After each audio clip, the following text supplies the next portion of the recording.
నమస్తే రమగారు. నమస్తే జయ. రమగారు, మనం రాజవాహనుడి చరిత్ర చెప్పుకుంటా ఉన్నాం కదా. ఉమ్. నెక్స్ట్ ఎపిసోడ్ లో ఉన్నాము. ఈ అశోకవతి ఏం చేసింది? రాజవాహనుడు బంధింపబడ్డాడు అనే విషయాన్ని శ్రమణి అక్కడికి ఎవరికి ఇది మన ఈ పులిందపురానికి పంపించింది కబురు.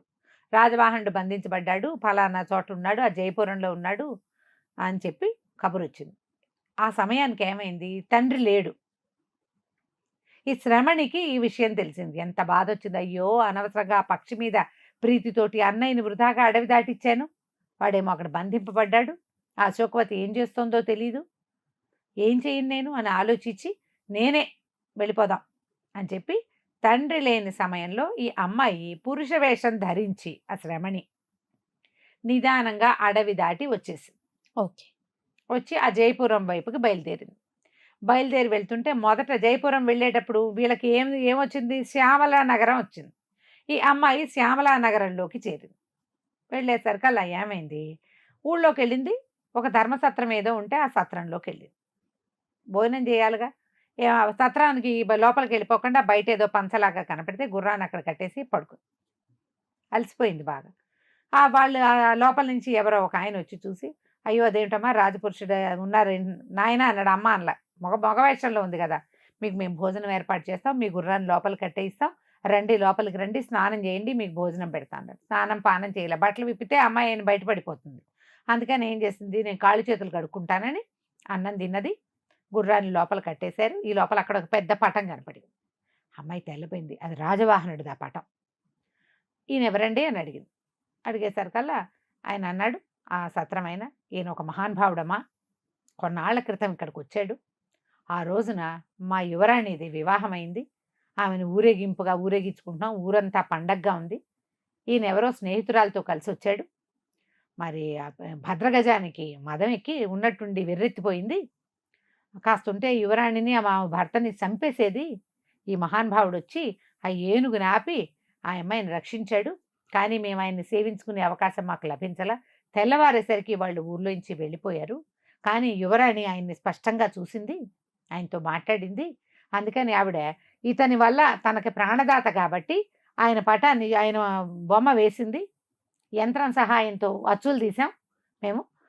ఊరంతా పెట్టుకున్నాం. ఈయన వల్లే మా రాజ్యం నిలబడింది, లేకపోతే రాజ్యానికి ఇబ్బంది అయ్యేది. పెళ్లి రోజే యువరాణి చనిపోతే ఇంకేముంది? అందుకని ఈయన్ని మేము దేవుడిగా భావించి ధర్మసత్రాలు, రాజుగారి వల్ల జరిగేవి కొన్ని ఉంటాయి కదా, రాజుగారి ఆఫీసులు, ధర్మసత్రాలు అన్నిట్లలో పటాలు పెట్టుకున్నామమ్మా. ఈయన్ని మేము దైవంగా భావిస్తున్నాము. మా యువరాణి ఈయన మళ్ళీ ఎప్పుడు వస్తాడా అని ఎదురు చూస్తుంది అన్న. ఇలా సంతోషం వచ్చింది శ్రమణికి. అన్నయ్య ఎంత గొప్ప పని చేశాడు, ఇంత గొప్ప పని చేయగలిగిన వాడు అక్కడెక్కడో ఎట్లా ఇరుక్కుని పోయాడు అనిపించింది. సరే, కామ్గా ఊరుకుంది. కానీ ఈ సత్రం ఆయన ఆ పటం కేసి ఈ అమ్మాయి కేసి 2 సార్లు చూశాక ఆయనకు అర్థమైంది, ఆ పటంలాగానే ఉన్నాడు ఇక్కడ కూర్చున్న కుర్రాడు. తను చూడలా ఆ రోజున, కానీ పోలికలు స్పష్టంగా కనపడుతుంది.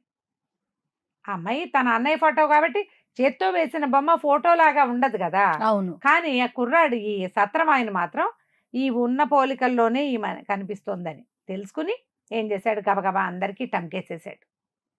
ఈ రాజప్రాసాదాన్ని కబురు చేశాడు, ఆ యువకుడు మళ్ళీ వచ్చాడు అని. ఇక అక్కడి నుంచి పల్లకీలు వచ్చేసినాయి, జనం అంతా చేరిపోయారు. బాబు నీ వల్లే అంటే నేను కాదని చెప్పలేకపోయింది శ్రమణి. అది కాదు కూడదన్న, భలేవారు, మేము గుర్తుపట్టలేదు అనుకున్నారా? మేము గుర్తుపట్టావు, ఈ పటంలాగానే ఉన్నావు, నువ్వు వచ్చు అని చెప్పేసి చక్కగా భోజనాలు పెట్టారు, అవి ఇవి సమర్పించారు. ఎన్ని కానుకలు తెచ్చిచ్చారో ప్రజలు. అక్కడి నుంచి పల్లకి వచ్చింది. పల్లకి ఎక్కండి బాబు అని చేతులు పుచ్చుకోపోయారు. చేతులు పుచ్చుకోకుండా నేనే ఎక్కుతానని పల్లకి ఎక్కి రాజప్రాసాదానికి కూడా వెళ్ళిపోయింది. ఆ శ్యామలా నగరపు యువరాణి శ్యామల, ఆమె భర్తను రాజుగారు వచ్చి తీసుకుపోయారు. వాళ్ళంతా ఎదురొచ్చి, ఆడవాళ్ళంతా ఎదురొచ్చారు, దండాలు పెట్టారు. అప్పుడు ఈ అమ్మాయి ఏం చెప్పిందంటే, నేను రాజవాహనుణ్ణి కాను, ఆయన మా అన్న. మేము పులింద నగరపు రాజుగారి కుమారులము. మా నాన్నగారి పేరు దుందుభి, ఆయన మా అన్నయ్య. మేమిద్దరం ఒకే పోలికలో ఉన్నాం. నా పేరు మహిళాంగుడు అని పేరు చెప్పింది. ఓకే. నేను అమ్మాయిని అని చెప్పాల.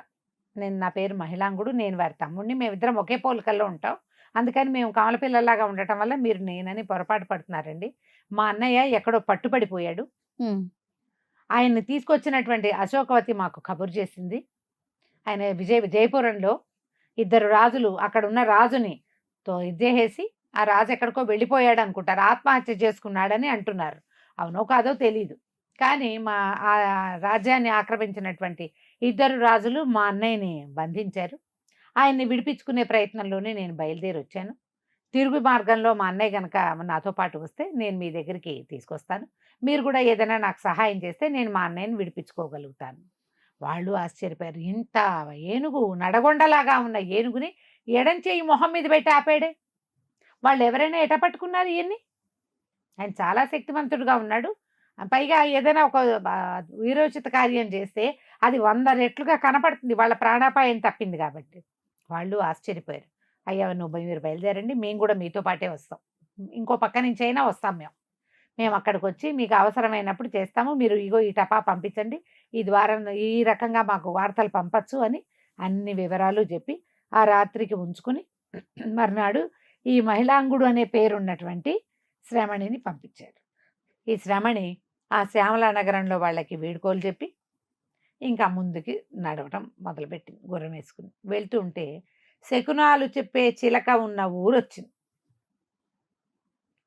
వచ్చేసరికల్లా సరే శకునాలు చెప్పించుకోవచ్చు, మనం కూడా చెప్పించుకోవచ్చు. అందరూ చెప్పారు. ఏ సత్రంలో దిగినా అందరూ ఇవే మాట చెప్తారు.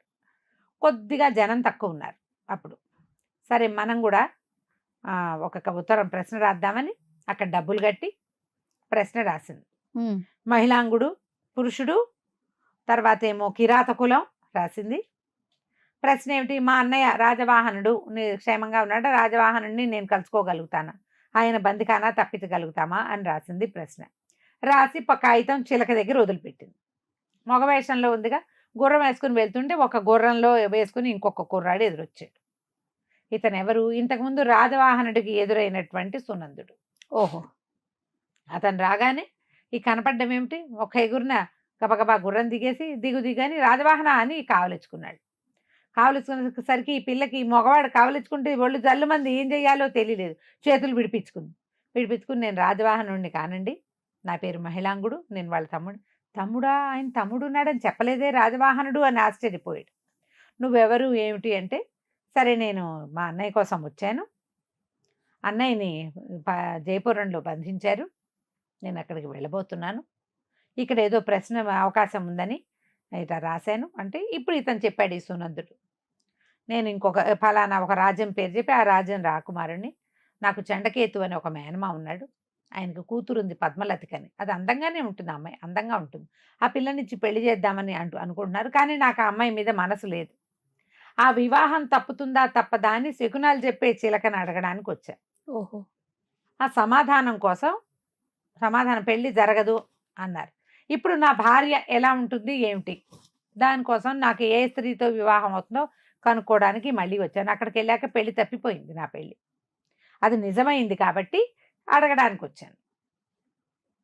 అప్పుడు చెప్పాడనమాట, మీ అన్నయ్య కూడా ఇక్కడ రాశాడు, రాస్తే ఆయన 2 రాశాడు, కిరాత కులాన్ని కొట్టేసింది చిలక, నువ్వు కిరాతుడు కాదని చెప్పింది, తర్వాత నువ్వు అనుకున్న పని ఇవాళ అవ్వదు కానీ త్వరలో అవుతుందని చెప్పింది, ఇప్పుడు నువ్వు వెళ్తున్నావు పని మీద, ఆ పని అవ్వదు, తర్వాత అవుతుంది అని రాసింది, నీకేం రాసిందో చూద్దాం. సరే ఇద్దరు ఏమనుకున్నారు, రేపు మనకి సమాధానాలు వచ్చేది, ఇద్దరం ఎవరి బసలో వాళ్ళు పడుకుని రేపు పొద్దున మళ్ళీ కలుసుకుందామని చెప్పుకున్నారు. సునందుడు చెప్పాడు, మీ అన్నయ్య నాకు అశ్వం గుర్రం తోలటం నేర్పించాడు, ఆ వారం రోజుల్లోనూ నాకు చాలా ఉపయోగపడింది అన్నాడు. కానీ అతనికి ఎంతసేపు ఇది అబ్బాయి కాదేమో అమ్మాయేమో అనిపిస్తుంది, చేతులు అవి పట్టుకున్నప్పుడల్లా చేయి విడిపించేసుకుంటోంది, చేతులు విడిపించుకున్న పిల్లని కావగల ముందు కావలించుకున్నాడు కదా, కావలించుకుంటే అది పురుష శరీరం లాగా అనిపించలేదు. గదుల్లోకి వెళ్ళి పడుకున్నాక ఈ అమ్మాయికి ఆ కుర్రాడు గుర్తొచ్చాడు, ఆ కుర్రాడికి ఈ పిల్ల గుర్తొస్తోంది. మర్నాడు చిలక రాసిన కాగితాలు తీశారు. తీస్తే ఇతనికి ఏమని వచ్చింది, నీ భార్య ప్రస్తుతం నీ దగ్గరే ఉంది అని ఉంది, నీ కాబోయే భార్య నీ దగ్గరే ఉంది. ఈ రాత్రంతా ఈ కుర్రాడు ఆలోచిస్తూ, ఒకవేళ రాజవాహనుడు చెల్లెలుందని చెప్పినట్టు జ్ఞాపకం ఉంది, తమ్ముడు ఉన్నట్టు చెప్పినట్టు జ్ఞాపకం లేదు, ఈ మగవేషం వేసుకుని వచ్చిందేమో ఆ చెల్లెలే, ఒకవేళ అది అమ్మాయి అయితే ఆ పిల్లనే పెళ్లి చేసుకోగలుగుతాను నేను, ఎందుకంటే రాజవాహనుడు నచ్చాడు, అన్నని వెతుక్కుంటూ పిల్ల వచ్చిందంటే ఎంత సాహసి, అలాంటిది కావాలి, చూడ్డానికి అందంగా ఉంది, ఎలాగైనా ఇతని అమ్మాయినే పెళ్లి చేసుకోవాలనుకున్నాడు సునందుడు.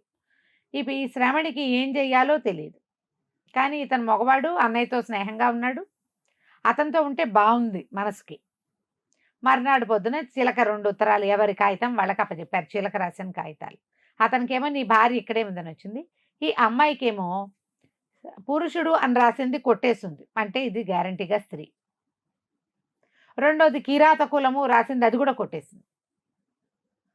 కింద మీ అన్నయ్య రాజవాహనుడు ప్రస్తుతం బందిఖానాలో లేడు, అతను బయటకు వచ్చేశాడు అని రాసింది.